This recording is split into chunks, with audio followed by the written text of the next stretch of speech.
Hey guys, this is what happened. I'll try and cut it short, but yeah. I was trying to get back to USA. I'm on an ESTA visa. I'm British, so yeah, you get a visa, you're able to stay for 3 months.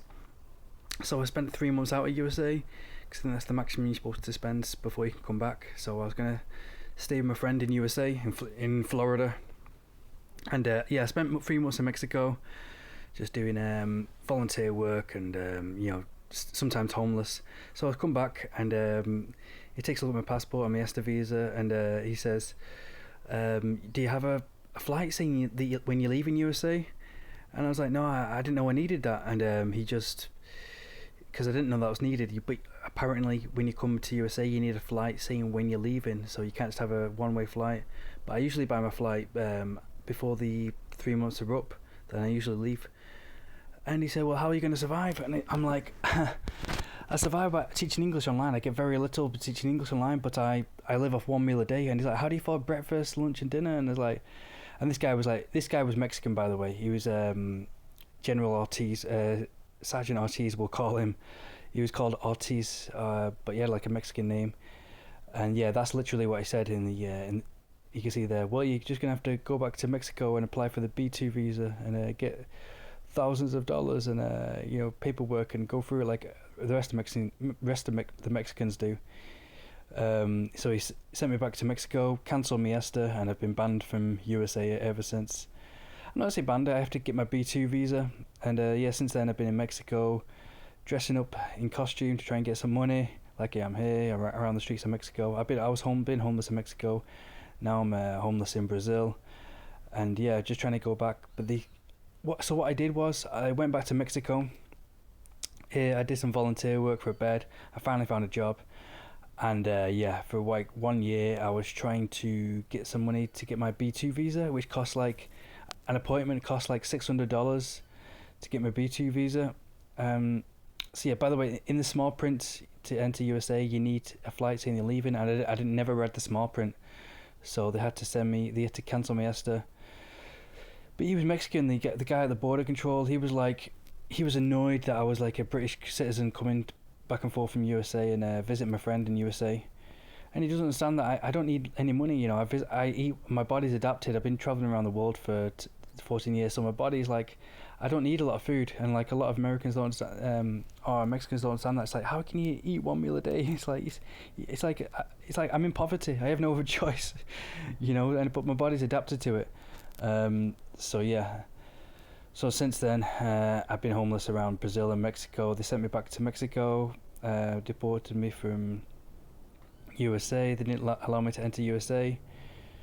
But yeah, and since in England they don't offer me any benefits. They give benefits to all the foreign people. They give free accommodation, free food, 3 meals a day, which I don't need. I just need 1 meal a day. After traveling the world, my body's adapted to surviving off 1 meal due to poverty.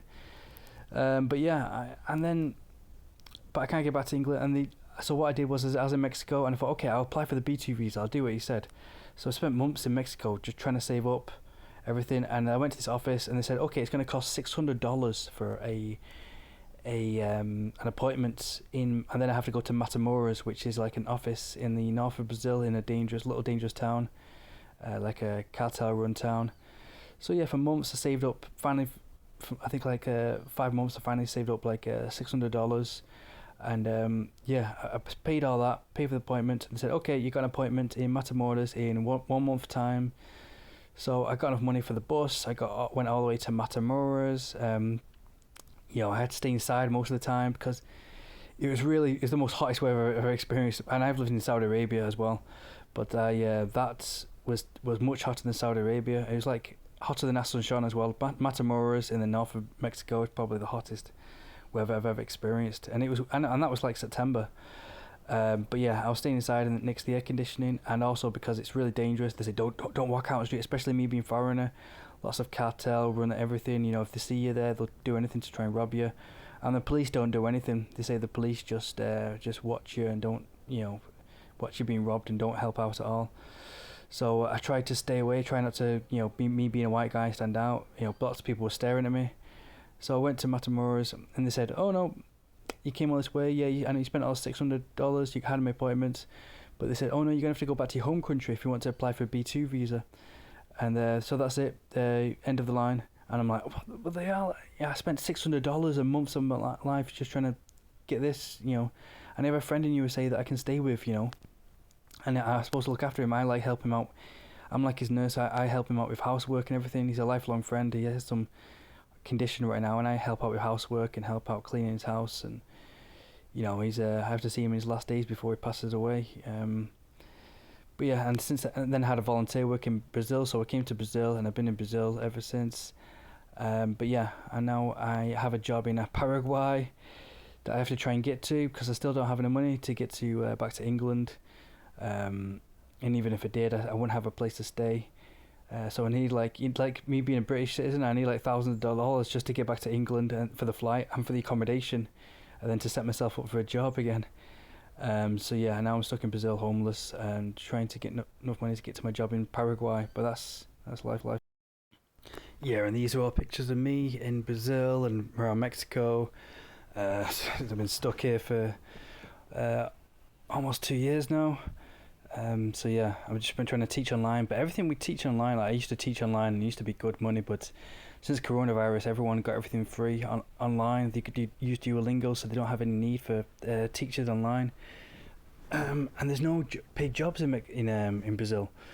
I mean, there's one that's just come up in Mexico, but I have to try and get back to Mexico somehow because I can stay in Mexico for 6 months at a time, but I've got no flight to get to Mexico. But I have a volunteer job in Asuncion, so I just got to try and get back to Asuncion because now I'm homeless on the streets, and now I've finished this hard physical labor job in Brazil.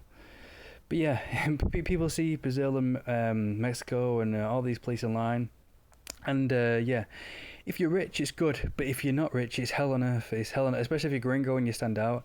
They have a lot of hate to you. I mean, every single week in Mexico, I'd have guys shouting, "F you, gringo, F you." You know, they really hate the Americans with what's happened with Trump and everything. So yeah. But yeah, people think it's paradise, but it's not. You gotta. It's they see pictures of it and think, oh my god, that's so pretty, it's so nice. And they see the women or the guys, and think, oh my god, it's so nice. I can't wait to get there, meet the people.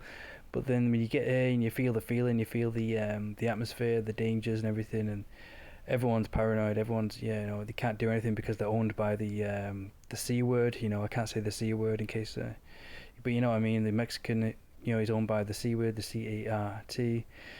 EL, and yeah, Brazil is also has its own corruption, and yeah, people are always thinking about, oh, what will people think, and you know, you can't do this because everyone's watching you, and yeah, and they're just they're owned by, you know, different favela types, and yeah.